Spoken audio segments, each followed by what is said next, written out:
Let's go. All right, so as they've done throughout these playoffs, Oklahoma City's depth proved to be too much. The Thunder rode a 2-0 run to open up an 11-point third-quarter advantage en route to a runaway 114-88 win. Wow.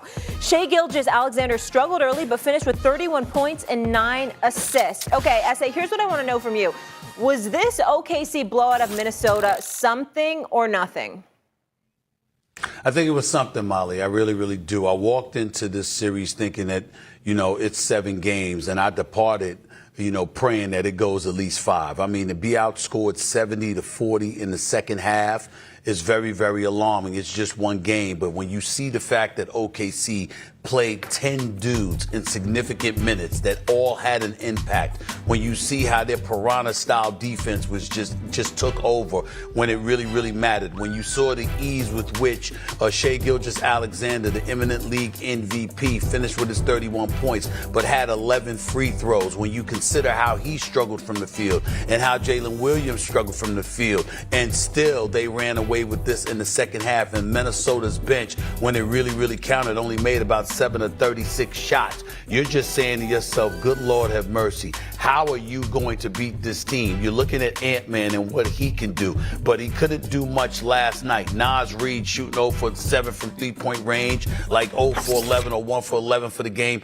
I'm just looking at the personnel or the absence thereof compared to OKC's depth and their defensive tenacity. And I'm asking myself, how is Minnesota going to make a series out of this? I'm not there yet definitively, but it was very alarming for me to see such a lopsided contest in that second half. Well, when you go 15 of 51 from 3, that's a major problem. And they couldn't make a 3-point shot if their life depended on it. Obviously, DiVincenzo and Reed did not shoot the ball well. I'm with Steve 100%, though. This would be a little alarming for me, too. Now, I thought Oklahoma City 6. If you were nice enough to have me on Monday, I would have given you that prediction, or Tuesday. But I thought 6, so I'll stick to that. But I thought OKC was primed to be picked off last night. A tough turnaround from that Denver Game 7. Played 2 days later.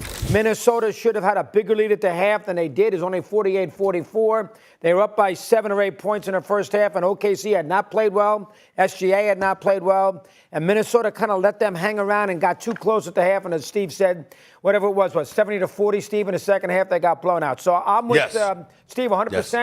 I think this is something here. Now, remember, OKC lost that first game to Denver and bounced back. But here's what I would say quickly before Perk chimes in.